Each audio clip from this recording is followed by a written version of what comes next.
When the time is right, I, the Lord, will make it happen. Yan ang sabi sa Isaiah chapter 60, verse 22. Taong 2002, nang ako'y makapasa sa licensure examination for teachers, bitbit ko yung malaki kong pangarap na makapasok ng permanenteng guro sa pampublikong paaralan. Ngunit hindi naging madali yung landas na aking tinahak.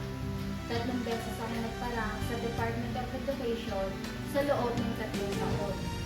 Bawat proseso ay puno ng paghihintay, ng kaba, at minsan panghihina ng loob. May mga pagkakataon din na halos mawalan na ako ng pag-asa, lalo na kapag hindi naayon sa inaasahan ng resulta. Ngunit sa kabila ng lahat, pinili kong kumapit sa Diyos. Naniniwala ako na may kapangyarihan ang panalangin, confession at declaration. Yung unang pagpaparang ko, ang simpleng declaration ko lang, makapasok ako o makapagtrabaho ako sa public school. At yon, dininig ng Diyos yung panalangin ko na matanggap ako bilang isang job order or administrative clerk sa Maulawin Elementary School, Pagsanghan, Laguna. Doon ko nasimulang makita kung paano niya unti-unting tinutupad yung panalangin ko. Taong 2004, ito na yung pangalawang pagpaparang ko. Mas naging malinaw ang aking declaration. Lagi kong sinasabi sa isip ko, sa pananampalataya ko na Public Teacher 1, Marie C. Henon. So muling dininig ng Diyos ang aking dalangin ng puso. Nabigyan ako ng pagkakataon na makapag-substitute sa isang pampublikong paaralan sa Layasin Elementary School sa Binti, Laguna. Isang patunay na dahan-dahang inaayos ng Diyos ang kanyang plano para sa akin.